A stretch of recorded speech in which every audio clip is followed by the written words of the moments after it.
Hello everyone, welcome back to our channel ABC of commerce. So friends, पिछली video में हमने accounts का chapter 2 start कर दिया था, जिसमें हमने अकाउंट्स की मोस्ट बेसिक जो अकाउंटिंग टर्म्स हैं, मोस्ट इम्पॉर्टेंट, हमने वो डिस्कस करी थी। ओके, तो आज हम उसी का पार्ट 2 डिस्कस करने वाले हैं। जो टर्म्स हमारी रह गई थी उन्हीं को हम आगे कंटिन्यू करेंगे।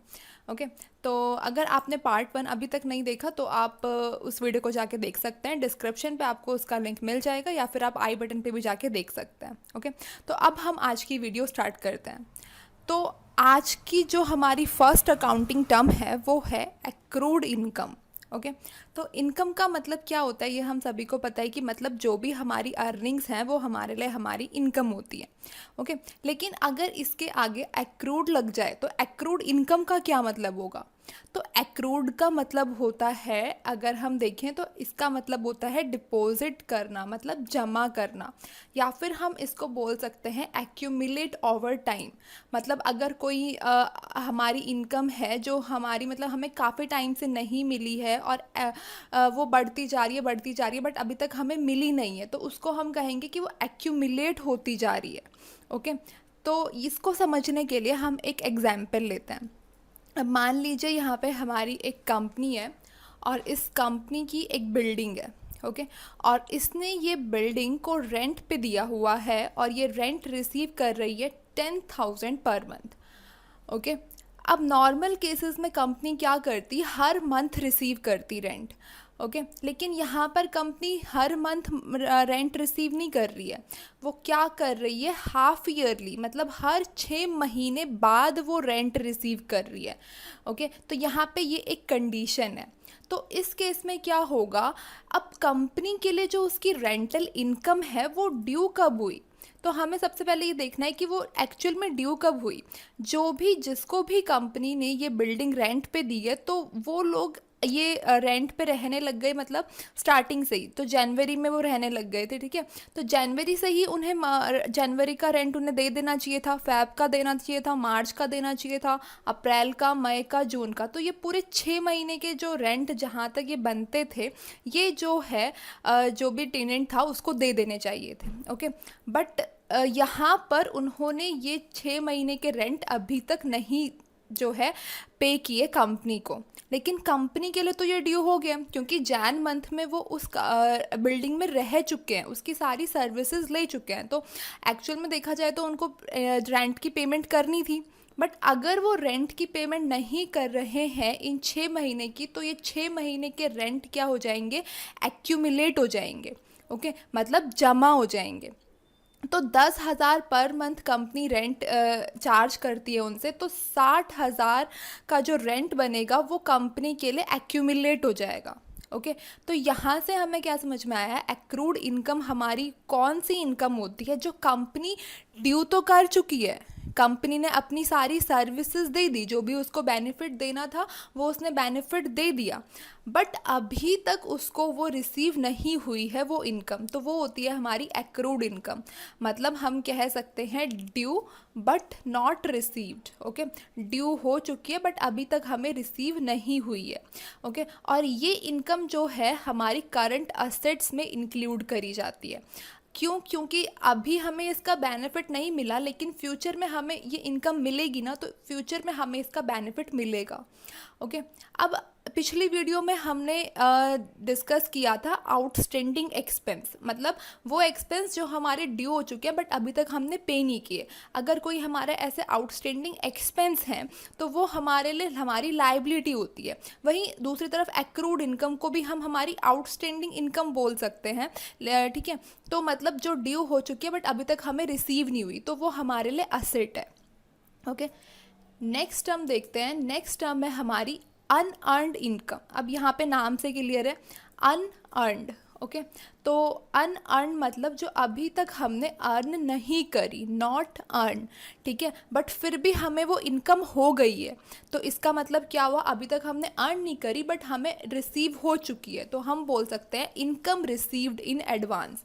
वो होगी हमारे लिए अनअर्नड इनकम। ओके, अगर हम वही एग्जाम्पल लें जो हमने पहले लिया था रेंट वाला, तो कंपनी की एक बिल्डिंग थी जो उसने रेंट पे लगाई थी। ओके, वहाँ पे कंडीशन थी कि वो 6 महीने बाद रेंट ले रही है। ओके, यहाँ पे कंडीशन है कि कंपनी 6 महीने का रेंट एडवांस में ले रही है। ओके, अभी जो भी जिसको भी कंपनी ने जो है ये बिल्डिंग रेंट पे दी थी, अभी उन्होंने वो सर्विसेज नहीं ली है, अभी उन्होंने रहना स्टार्ट नहीं किया है, अभी उन्होंने वो बिल्डिंग यूज़ नहीं करी है। अभी बस उनका एक एग्रीमेंट हुआ है कंपनी के साथ, और उस एग्रीमेंट में कंपनी ने क्या किया है, उनसे एज अ सिक्योरिटी डिपॉजिट उन्होंने 6 महीने का रेंट जो है एडवांस में ले लिया।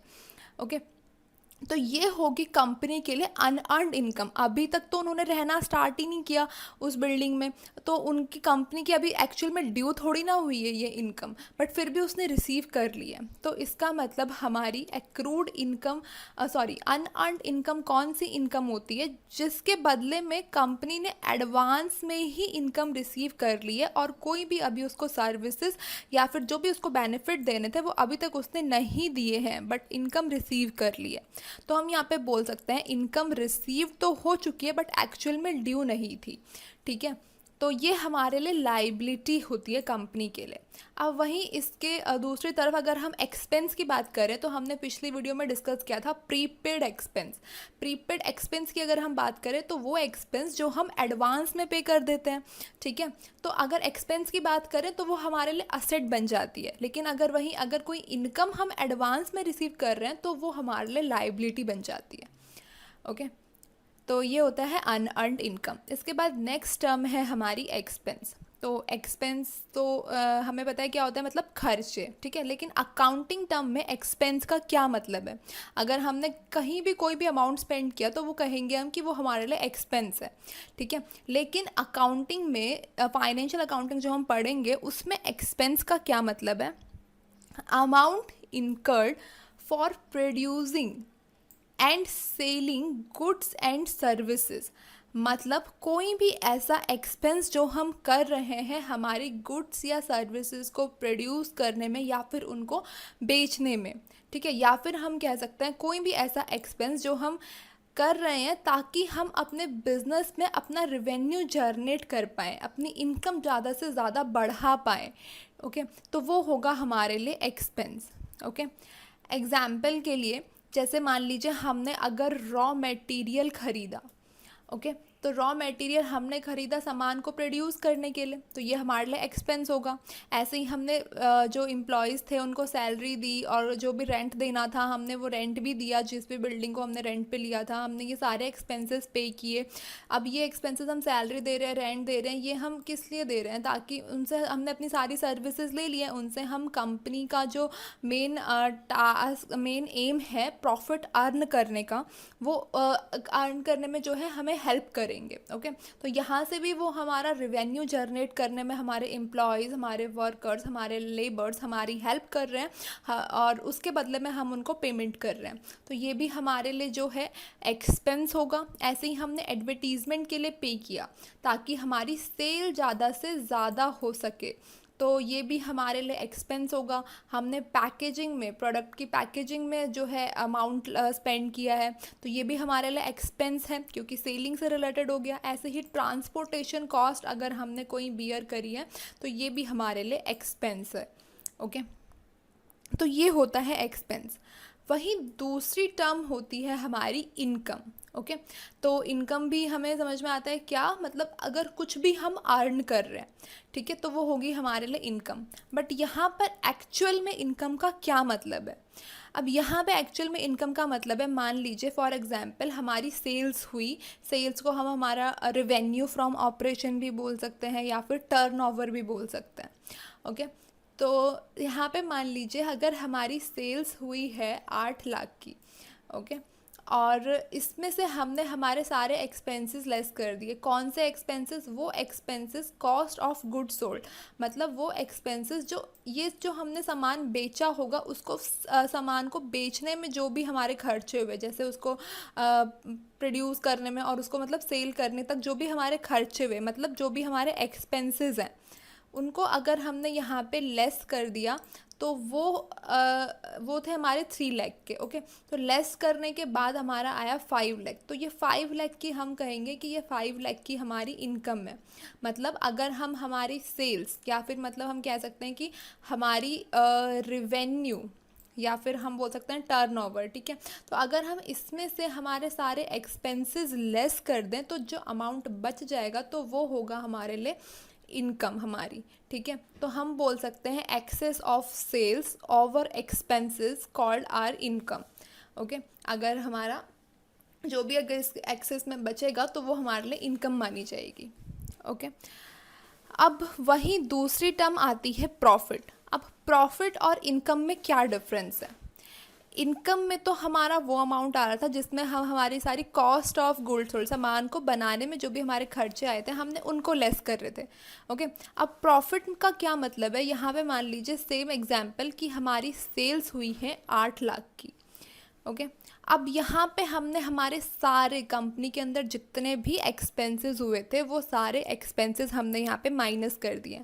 जो हमारा कॉस्ट ऑफ गुड्स सोल्ड था, मतलब सामान को बनाने में जो भी हमारा खर्चा आया, सैलरी हमने जो भी पे करी, वेजेस जो भी पे करे होंगे, रेंट जो भी हमने पे किया, और इंटरेस्ट एक्सपेंसेस जो भी हमने पे किए, और जो गवर्नमेंट को भी हमने टैक्स पे कर दिया।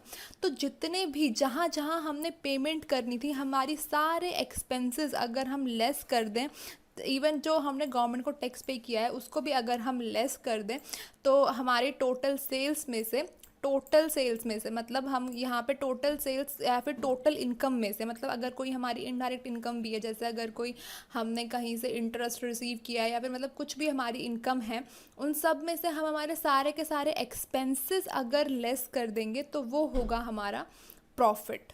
ओके, तो ये डिफरेंस है। प्रॉफिट निकालने के लिए हम इसमें टैक्स वगैरह सब कुछ, मतलब इंटरेस्ट जो हमने पे किया सब कुछ लेस करते हैं, और इनकम निकालने के लिए हम सिर्फ ये देखते हैं कि जो हमारी एक्चुअल में जो हमने सामान बेचा है उसको बनाने में जितनी हमारी कॉस्ट आई है उसको हम लेस करके वहाँ से हम हमारी इनकम निकालते हैं। ओके, तो इसके बाद एक हमारी नेक्स्ट टर्म आती है गेन। अब प्रॉफिट और गेन और इसमें इनकम में क्या फ़र्क है? ओके, तो गेन का मतलब क्या है? प्रॉफिट का मतलब तो हो गया था कि जिसमें हमारे सारे सेल्स में से हम सारे एक्सपेंसेस लेस कर रहे हैं। ओके, तो अब गेन का क्या मतलब है? अब गेन भी हमारे लिए एक हमारा मॉनेटरी बेनिफिट है। ओके, मॉनेटरी बेनिफिट तो है, लेकिन हमारा नॉन रेगुलर इन नेचर है। मतलब हमें बिजनेस की डे टू डे एक्टिविटीज़ से ये अमाउंट अर्न नहीं हो रहा। ये कोई भी मतलब बिजनेस के लिए इंसिडेंटल है, मतलब अचानक से मतलब कोई ऐसी हैपनिंग हो गई, कोई ऐसा इवेंट हो गया, कोई ऐसी ट्रांजेक्शन हो गई जिसकी वजह से हमें ये बेनिफिट मिल गया है, तो वो हमारे लिए गेन है।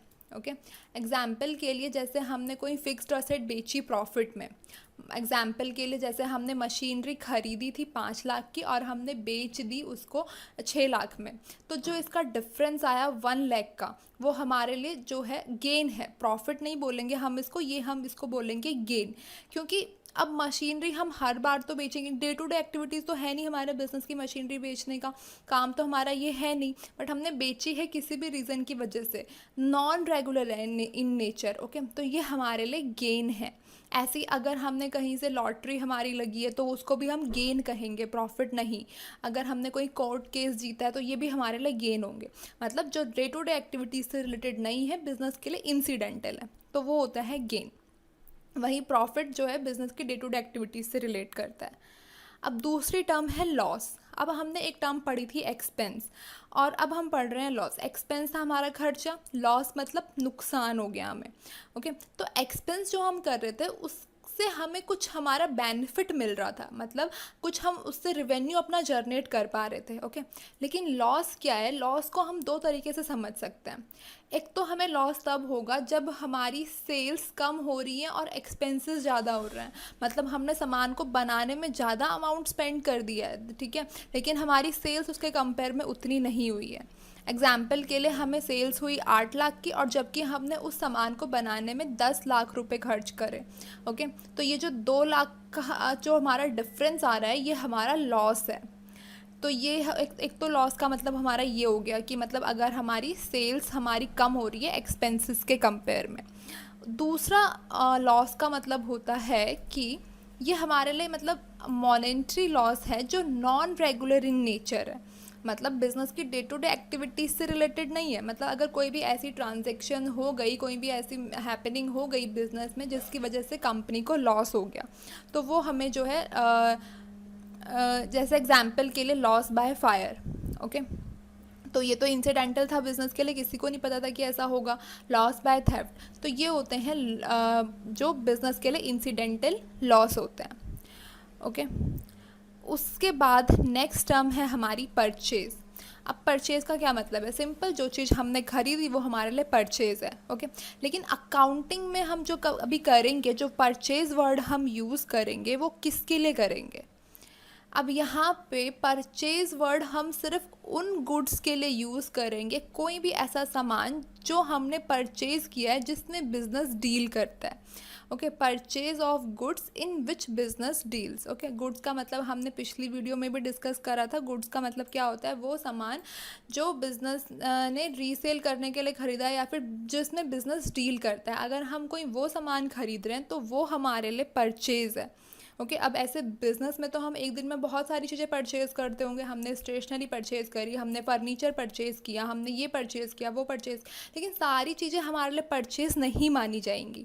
ओके, फॉर एग्जांपल हमने रॉ मटेरियल ख़रीदा, हमने गुड्स खरीदी, हमने मशीन खरीदी, हमने फर्नीचर खरीदा, सब चीज़ के जो पीछे है हमने परचेज़ वर्ड यूज़ किया है। ओके, लेकिन एक्चुअल में हमारे लिए परचेज़ माना जाएगा सिर्फ परचेज ऑफ रॉ मटेरियल, क्योंकि ये हमारे लिए जो है इसमें मतलब हम बिजनेस में डील कर रहे हैं। ठीक है, तो रॉ मटेरियल से हम फिनिश प्रोडक्ट बनाएंगे और उसको बेचेंगे।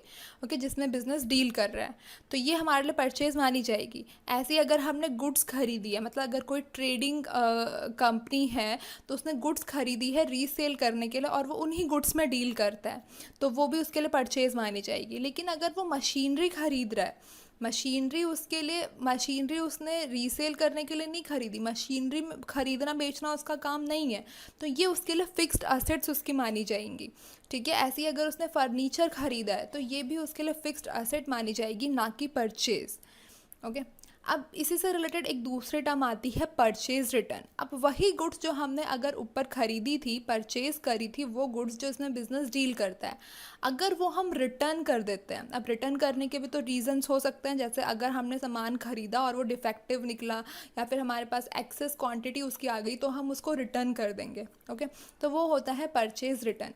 मतलब इसको हम रिटर्न आउटवर्ड भी बोलते हैं। अब रिटर्न आउटवर्ड मतलब क्यों बोलते हैं? क्योंकि हम उसको रिटर्न कर रहे हैं बाहर, मतलब हमने जिससे ख़रीदा था हमारे बिजनेस के बाहर वो जाने वाला है। ओके, तो रिटर्न आउटवर्ड हम इसको बोलेंगे। ठीक है, मतलब जो गुड्स हमने परचेज करी थी, the goods we purchase return to the supplier, then it is called purchase return. जो गुड्स हमने परचेज करी थी अगर हम उसको वापस रिटर्न कर दें जिससे हमने सप्लायर से खरीदी थी, तो वो हमारे लिए होगा परचेज रिटर्न। ओके, दूसरी टर्म आती है हमारी सेल्स। अब इसमें भी सेल्स सिंपल है कि जो सामान हमने बेच दिया वो सेल्स हो जाएगा, लेकिन यहाँ पे भी डिफरेंस है। ये सेल्स वर्ड हम तभी यूज़ करेंगे जब हम गुड्स या सर्विसेज बेच रहे हैं जिसमें बिजनेस डील करता है। ऐसे ही बिजनेस में हम बहुत सारी चीज़ें बेचते भी होंगे एक दिन में, ठीक है, लेकिन सारी चीज़ों को हम सेल्स ट्रीट नहीं कर सकते। सिर्फ वही चीज़ जो हमारे लिए सेल्स मानी जाएगी जिसमें हमारा बिजनेस जो है डील करता है। एग्जाम्पल के लिए अगर हमने फर्नीचर बेचा, अगर हम बात करें कि फर्नीचर डीलर कोई कंपनी, फर्नीचर डीलर ही जो है कंपनी है, और अगर वो सामान बेच रहा है, मतलब फर्नीचर अगर वो बेच रहा है, तो वो उसके लिए जो है सेल्स मानी जाएगी। ओके, लेकिन अगर वही फर्नीचर डीलर अगर कोई मशीनरी बेच रहा है या फिर अगर कोई बिल्डिंग बेच रहा है, तो ये उसकी बिजनेस डीलिंग्स नहीं है, इसमें उस जो है उसकी रेगुलर एक्टिविटीज़ नहीं है। ओके, तो ये उसको बेचनी पड़ी होगी किसी भी रीज़न की वजह से, लेकिन ये उसके लिए सेल्स नहीं मानी जाएंगी, ये उसके लिए उसकी असेट्स होंगी। ओके, अब ऐसे ही इसके बाद आता है सेल्स रिटर्न। सेल्स रिटर्न मतलब जो अभी गुड्स हमने ऊपर बेची थी, सेल करी थी, अब अगर हमारे पास वो वापस आ जाता है सामान, जो सामान हमने बेच दिया था अगर वो हमारे पास वापस आ जाता है तो वो सेल्स रिटर्न। अब जो प्रॉब्लम हमारे साथ हुई थी परचेज करते टाइम पे, कुछ डिफेक्टिव पीस आ गया था या फिर एक्सेस में आ गया था, वही जो हमारे कस्टमर्स जिनको हमने सेल करी है उनके साथ भी आ सकती है। हो सकता है कुछ सामान हमारी तरफ से डिफेक्टिव चला गया हो या फिर एक्सेस में चला गया हो, तो वो उसको जब हमें रिटर्न कर देंगे तो वो हमारे लिए सेल्स रिटर्न होगा।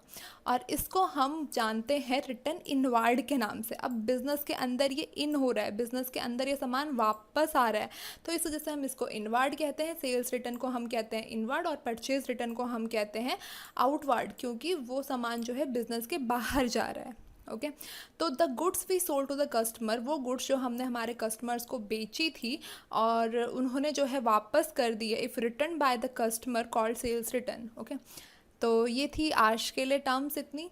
ओके जो बच गई उसको हम नेक्स्ट वीडियो में डिस्कस करेंगे। अगर आपको इससे रिलेटेड कोई भी डाउट है तो आप कमेंट बॉक्स में क्वेश्चन करके पूछ सकते हैं। Okay thank you.